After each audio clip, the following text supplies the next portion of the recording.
Dear students, hope you all are well.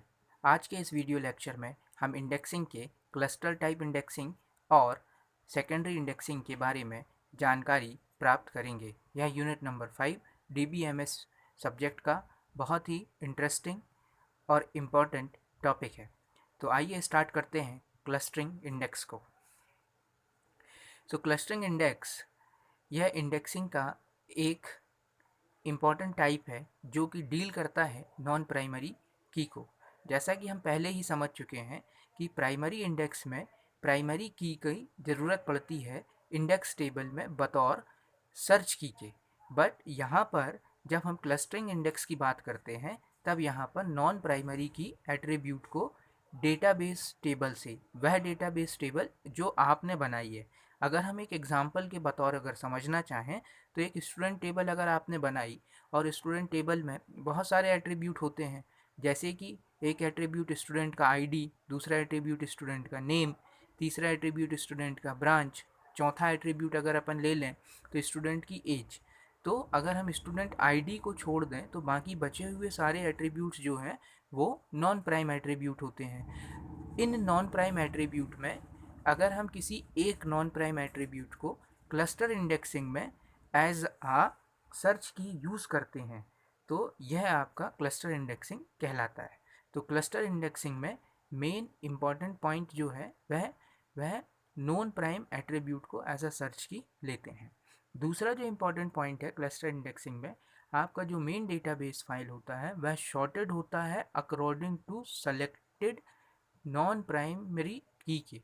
जैसे अगर आपने स्टूडेंट का नेम लिया तो वो उसके हिसाब से अल्फ़ाबेटिकली ऑर्डर में शॉर्टेड होगा। अगर आपने स्टूडेंट की एज ली तो वह असेंडिंग ऑर्डर में या डिसेंडिंग ऑर्डर में शॉर्ट होगा, यानी नॉन प्राइम एट्रीब्यूट के बिहाफ में आपका मेन डेटाबेस टेबल शॉर्ट होगा और आपको वही की चूज़ करना है, नॉन प्राइमरी की चूज़ करना है जिसके बिहाफ में आपने मेन डेटाबेस टेबल को शॉर्ट किया है। क्लस्टर इंडेक्स जो है वह स्पार्स इंडेक्सिंग भी माना जाता है। स्पार्स इंडेक्सिंग इसीलिए क्योंकि हम पहले ही समझ चुके हैं पिछली वीडियो में, स्पार्स इंडेक्सिंग का मतलब होता है कि मेन डेटाबेस फाइल से कुछ सेलेक्टेड आइटम्स को रखना जिनकी मदद से हम सर्च कर सकते हैं रिकॉर्ड्स को जो मेन डेटाबेस फाइल में स्टोर्ड है। स्पार्स इंडेक्सिंग का मतलब ये कि जो भी आपने नॉन प्राइमरी की सेलेक्ट की है मेन डेटाबेस फाइल से, उसी फाइल के कुछ एट्रीब्यूट्स को और कुछ रिकॉर्ड को हम क्लस्टर इंडेक्स में जगह देते हैं। यानी सम, अगर कुछ रिकॉर्ड इंडेक्सिंग टेबल पर आते हैं, सारे नहीं सिर्फ कुछ, तो उसे स्पार्स इंडेक्सिंग के नाम से भी जाना जाता है। तो क्लस्टर इंडेक्सिंग किस कैटेगरी में आता है? स्पार्स इंडेक्सिंग की कैटेगरी में आता है। जबकि डेंस इंडेक्सिंग में क्या होता है? डेंस इंडेक्सिंग में सारे के सारे एट्रीब्यूट्स जो हैं वह इंडेक्सिंग टेबल में यूज़ किए जाते हैं। स्पार्स इंडेक्सिंग में कुछ एट्रीब्यूट्स यूज़ किए जाते हैं।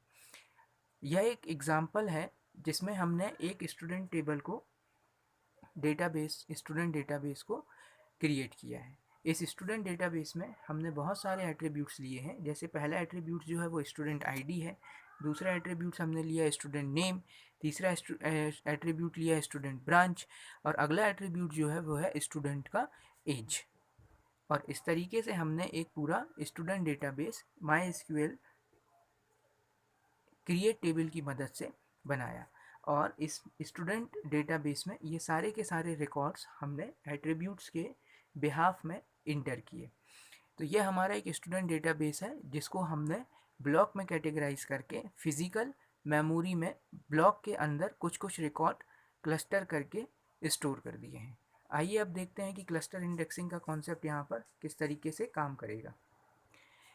अब उसी एग्जाम्पल में हमने यहाँ पर एक क्लस्टर इंडेक्स बनाया है।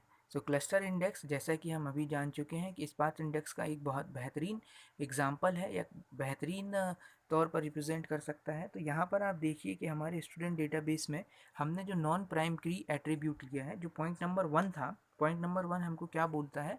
पॉइंट नंबर 1 हमको यह बताता है कि अगर आप क्लस्टर इंडेक्स यूज़ कर रहे हैं तो आपको नॉन प्राइम के एट्रीब्यूट की मदद से ही आपको जो भी डेटाबेस टेबल है उसको शॉर्ट करना है। तो यहाँ पर हमने जो नॉन प्राइम एट्रीब्यूट लिया है वह नॉन प्राइम एट्रीब्यूट जो है वो है स्टूडेंट नेम। अब स्टूडेंट नेम को हमने एज अ सर्च की लेकर स्टूडेंट नेम को हमने एज अ सर्च की यूज़ कर कर यहाँ पर यूज़ किया है इंडेक्स टेबल में। और यह इंडेक्स टेबल जो है यह इंडेक्स टेबल हमारा क्लस्टर इंडेक्स बना है। अब देखते हैं कि हमें कौन कौन से एट्रीब्यूट्स को सेलेक्ट करना है। जैसे कि ये हमारा जो डेटाबेस है, इस डेटाबेस को हमने ब्लॉक में फ्रेगमेंट भी कर लिया।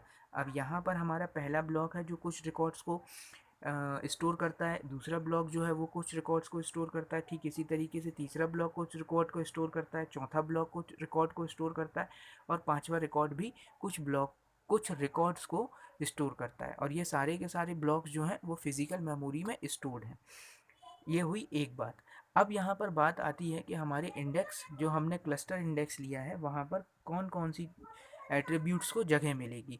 तो जैसा कि हम पहले ही देख चुके हैं, जो पहला वैल्यू इनकाउंटर होगा अगर वैल्यू रिपीटेड होती है तो सिर्फ पहले वैल्यू को ही इंडेक्स टेबल में जगह मिलेगी, इसीलिए इसको स्पार्स इंडेक्स की कैटेगरी में भी रखा गया है। तो अपन बात करते हैं कि सबसे पहले नॉन प्राइम एट्रीब्यूट क्या सेलेक्ट किया था। नॉन प्राइम एट्रीब्यूट हमने स्टूडेंट नेम को सेलेक्ट किया था। अब स्टूडेंट नेम में ब्लॉक नंबर 1 में पहला रिकॉर्ड क्या है? ए। तो ए को यहाँ इंडेक्स टेबल पर जगह मिल गई। ठीक इसी तरीके से ये जो बाकी के जो दो ए बचे हैं ये इनको यहाँ पर जगह नहीं मिलेगी। उसका रीज़न क्या है? क्योंकि यह रिपीटेड वैल्यू है। अब यह रिपीटेड वैल्यू है तो रिपीटेड वैल्यू को इंडेक्स टेबल पर जगह नहीं दी जाती। पहले आओ पहले पाओ जैसे हिसाब किताब यहाँ पर इम्प्लीमेंट होता है। अब अपन बात करते हैं अगला वैल्यू क्या है। अगला यूनिक वैल्यू जो है वो हमारे को मिला बी। तो अब अपन देखते हैं कि ये बी वैल्यू, हाँ बी वैल्यू को इंडेक्स टेबल में जगह मिल गई है और इसका एक ब्लॉक पॉइंटर जनरेट हुआ है जो ब्लॉक नंबर 2 को इंडिकेट करता है। वहीं दूसरी रिपीटेड वैल्यू बी को जगह नहीं दी गई, क्यों? क्योंकि वह रिपीटेड है। ठीक इसी तरीके से सी, फिर एम एम, लाइक दैट। इस तरीके से हमारा क्लस्टर इंडेक्स टेबल जो है वो बनता है और यह एग्जाम्पल प्रूफ करता है कि क्लस्टर इंडेक्स टेबल जो है वह आपका स्पार्स इंडेक्स कैटेगरी में आता है।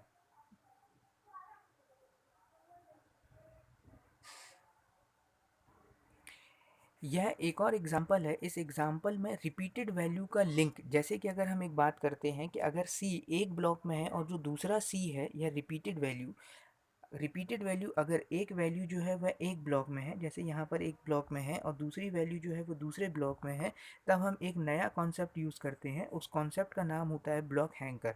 ब्लॉक हैंकर हमको लिंक प्रोवाइड करता है कि this is the repeated value and another value is also available. यह रिपीटेड वैल्यू है और इसकी दूसरी वैल्यू जो है इसी तरीके की जो दूसरे ब्लॉक में है वह ब्लॉक हैंकर उसको लिंक करके बताता है।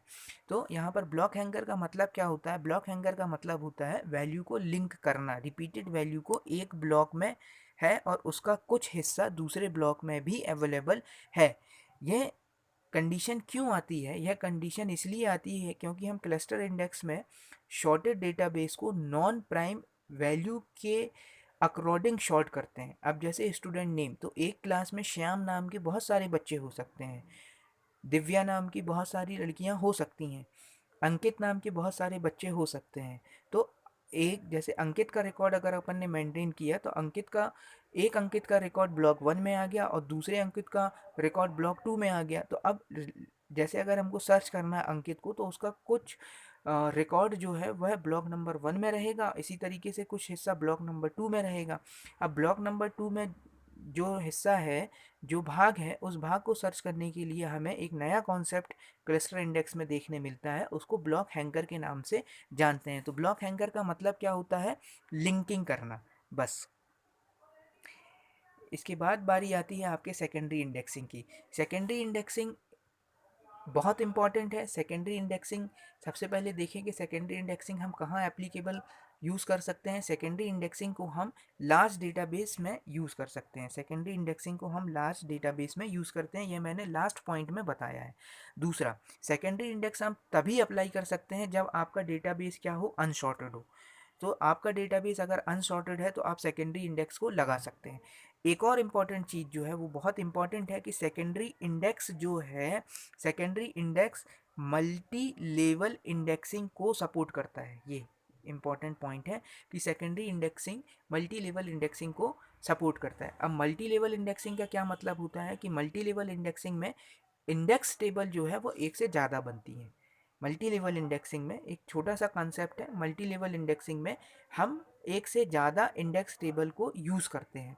पहला इंडेक्स टेबल जो होगा वह ब्लॉक को डेटाबेस जिसमें जो मेन डेटाबेस से कनेक्टेड है उसको सर्च करने के काम में आता है, और जो दूसरा इंडेक्स टेबल है वह पहले इंडेक्स की इंडेक्स पॉइंटर को सर्च करने के काम में आता है।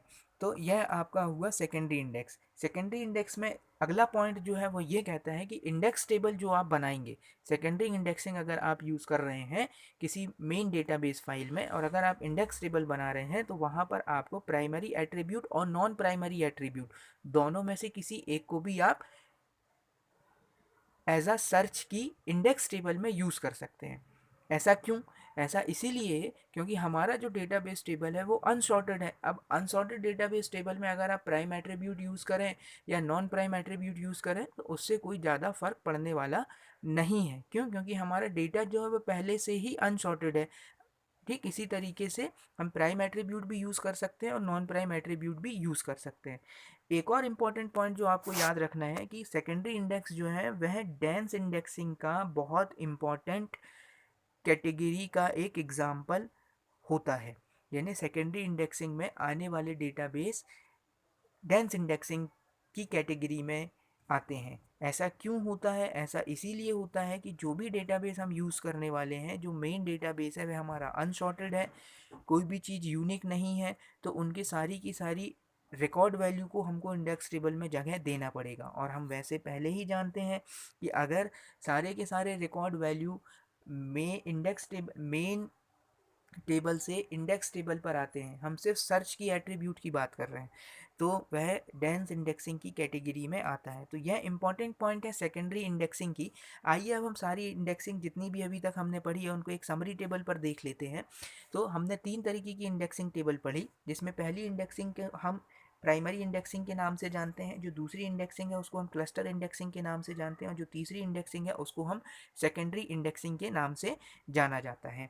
अब हम बात करते हैं कि भैया जो डेटाबेस टेबल होती है जो आप बनाते हैं, जो स्टूडेंट डेटाबेस टेबल बनाता है, जैसे हमने अपने सारे वीडियो लेक्चर में जो एग्जांपल लिया है वो एक स्टूडेंट डेटाबेस टेबल का लिया है। जब स्टूडेंट डेटाबेस आप माई एसक्यूएल की मदद से क्रिएट टेबल कमांड चलाकर उसमें कुछ एट्रीब्यूट इंसर्ट कर कर बनाते हैं तो वह database table main database table कहलाती है। तो किन इंडेक्सिंग टाइप में जो डेटाबेस है मेन डेटाबेस सॉर्टेड होता है और किसके बिहाफ में सॉर्टेड होता है, तो एक बार देख लेते हैं। अगर हम प्राइमरी इंडेक्स की बात करते हैं तो आपका डेटाबेस जो है वो सॉर्टेड होगा प्राइमरी एट्रीब्यूट के बिहाफ में। प्राइमरी एट्रीब्यूट आप चूज़ कर सकते हैं, जैसे हमने स्टूडेंट रोल नंबर चूज़ किया था।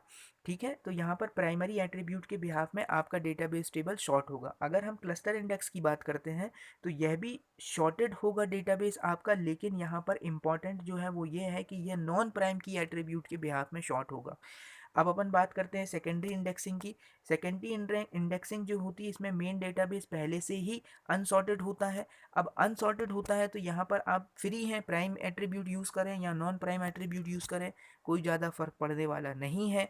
अब हम बात करते हैं किस चीज़ की कि कौन सा भैया कैटेगरी जो है वो स्पार्स में आता है और कौन सा कैटेगरी अनडेंस में आता है। तो ये जो दो हैं ये आपके स्पार्स कैटेगरी इंडेक्सिंग में आते हैं, और मात्र ये वाला जो है सेकेंडरी इंडेक्सिंग जो है यह आपका डेंस इंडेक्सिंग में आता है। ब्लॉक पॉइंटर तीनों की तीनों इंडेक्सिंग में बहुत इंपॉर्टेंट है, यह हमारी सर्चिंग को फास्ट बनाता है। तो यह समरी टेबल है, आपको फाइनल एग्ज़ाम में या आपके जो यूनिवर्सिटी एग्ज़ाम होते हैं उसमें आपको इंडेक्सिंग के टाइप को बहुत बेहतर तरीके से समझने में मदद करेगा। Thank you so much.